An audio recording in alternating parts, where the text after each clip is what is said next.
Aloha! Today we are talking about Stephen King's On Writing in Under 10 Minutes, which, despite the short length, is bound to be a challenge. So let's go.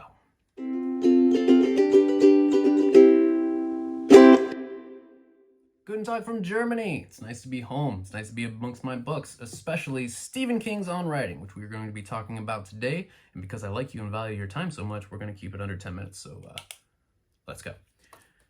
Stephen King's On Writing came from a conversation that he had with another author. They were talking about interviews and how interviewers always ask the same questions, and he asked her, "What do you wish they would ask you?" And she said that not enough people ask about language. And he agreed. He started writing this book, which feels a little bit weird because the book has a vibe to it that he didn't really want to write it.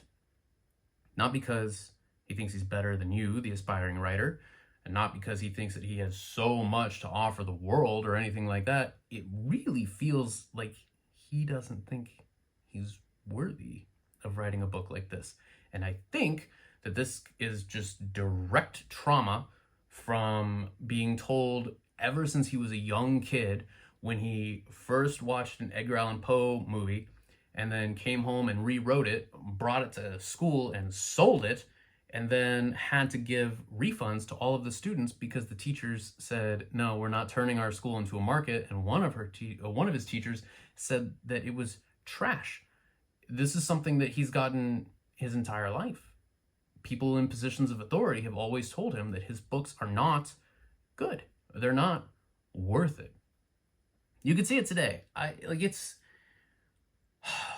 as much as I like Stephen King, and to the level which I will admit to being a fanboy, I am not unobjective enough to admit that every writer has faults, even Stephen King. But it's weird how Stephen King is often overlooked and ignored when it comes to like the pantheon of great writers, just because the people like him. This doesn't make any sense. You can't look at the number of books that he's written, the number of copies that he's sold, the amount of money that he has made, the amount of impact that he has had in the writing community. How can anyone look at this stuff and say, "Nah, it's no Jane Austen"? You know, like I don't understand. And I really don't want to rant about it because we have a lot of stuff to do. So he wrote this book. It's very short because he has issues with whether or not he should be writing it in the first place. But it is part memoir and part instructional guide on how to write. So we'll talk about the memoir part first. I do not understand why people are sleeping on this book specifically, but Stephen King's nonfiction works in general. They're very interesting, faithful, kind of excluded. You got to be real into baseball to get through the jargon of that book. But when you read the real world stuff of Stephen King, the real person, it's interesting because you see a lot of the bones of his novels. Take Pet Sematary, for instance, right? It's not from this book, it's from the foreword of Pet Sematary. But Stephen King said that he went to the University of Maine for a year to teach a writing course, right? And he gets a house and it's next to a very busy road. And a neighbor comes by and says, "Hey, you got to watch out if you have kids, if you have pets, because that road will use them up." A line that went into the book. His daughter's cat, Smucky, was one of those cats. Stephen King found it in a neighbor's yard, just like in the book. And they took Smucky and they buried him in a pet cemetery that was beyond the field by Stephen King's rented house, just like in the book. And then later on, his son, who was a toddler at the time, was roaring to the road and Stephen King rushed out to catch him. They were messing around with a kite. Does this sound familiar to anybody? And he can't remember whether or not he caught his kid or whether his kid tripped. But he was haunted by the idea that his kid would make it to the road or that his kid would trip while on the road. What would happen? He swore in the forward of Pet Sematary that he heard a truck coming. It's mind-blowing to read his real world stuff and see that once these real world things have been exaggerated, mutated, and allowed to fester in like a nightmarish world, how it came out the other side as a novel. This makes his stories way more interesting because it makes him way more interesting. So I really like reading his nonfiction stuff. This is no exception. I love that we see him as a kid growing up and becoming a writer. I love how he uses his memoir as illustration points to how to write. And I love the instruction part. The instruction part is very, very good. And I think that if you scratch the surface of anybody who likes Stephen King, and I'm not talking somebody who's read a Stephen King book once 10 years ago and seems to remember liking it. I'm talking about somebody who actively reads Stephen King and enjoys it. I think that if you scratch the surface of these people, you will find an aspiring writer. Either somebody who is published, or who is trying to get published, or is just writing for themselves, or even just fantasizes about it at night, about how wouldn't it be nice to be a writer. And I think that that comes from the almost conversational tone Stephen King has in his books. There's an approachability about them that makes you think that you could do it, you know? So I don't understand why people are sleeping on this book. It's such a good book. As a matter of fact, it was used in one of my wife's writing classes. She has an MFA, not bragging or anything, but she was forced to read this book, and she says that some of the lessons she's still using, and it's a very approachable book. He does come off as a little grumpy in it, but I actually think that that makes the tone better, because it's almost like you're being lectured by somebody who has no time for your bullshit or excuses, and it makes the book have a little bit more urgency and makes it a little bit more valuable. It doesn't hurt that it's so easy to get through. It's fantastic. Some of the stories when it comes to how he went from real world to the novels stick.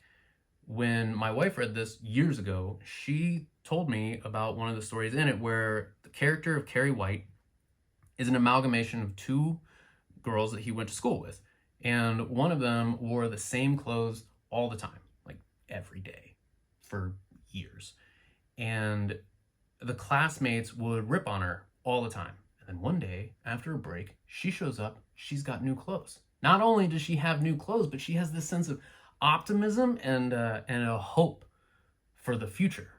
He was there when the day began. He had a lot of classes with her. He was there when the day began, saw the optimism on her face, and then saw her throughout the day as that optimism faded to resignation and ultimately depression, because the rest of the classmates were ripping on her even harder for daring to hope that she could rise above her station and move out of her role that society has placed, like the societal norm that she occupies. I think about that story all the time. Like, however much you think I think about that story, I promise you, I think about it more often. It haunts. And to read it, it's really good. I think, I keep getting her confused with the other lady in the book, but I think that she went on to kill herself, and that makes it even more tragic. I think about the damage that your words could do, and the damage that societal norms have if you are not gifted to be in a position that is a nice societal norm. This book also covers the van crash, which is terrifying as a Stephen King fan, but worth it because he had written basically half the book before the crash, and he was getting into the book afterward and really questioning whether or not he should write it. And you see the role that writing has in his life. There are also book lists in this. In this edition, there are 2 book lists of 100 books each, books that he finds interesting that you should read. It's fun to go through and look and see how many of those books you have already read or how many that you are interested in. Overall, I think that this is worth reading. If you're a Stephen King fan, it's worth reading. If you're an aspiring writer, it's worth reading. Hell, I bought 2 copies so that I could highlight and annotate one, because I'm an aspiring writer, even if that aspiring writer level is just writing at home. I'm telling you, it's an invaluable book, and it's worth buying for any Stephen King fan. 9 minutes and 47 seconds. That was close. That was real close. I will say, and I'm not reviewing this, so I'm not cheating in this or anything, but I will say that looking at the book lists at the end of the book made me think I really wish that Stephen King would write a list of books that we should read, right? Like the most important books. And he hasn't. Or has he? He is constantly mentioning books in his other books. Even from Carry On, he talks about other books. So I got it in my head. I should go through all of Stephen King's books and find the books that he has mentioned in the books, and then track those books down and read those, because obviously they're worthwhile in some regard because they made it into his novels. And then I started thinking, oh man, I should track down other stuff. I should build like a database. I'm currently reading Insomnia, and there's a character in it named Charlie Pickering. And in my head, I swear I have heard that name before, but I cannot remember where. So I started going through Pet Sematary, color coding, and annotating. These are the books that he mentions. These are the names of the characters. These are the places that the story happens or mentions. This is stuff that is Dark Tower related. I think that these 4 are going to lead to a pretty interesting database. Once I get done with it, then I can put it into, like, I don't know, a Google Sheets or something like that, so that if this happens again in the future, I could be like, oh man, Charlie Pickering, that voice, that name sounds so familiar.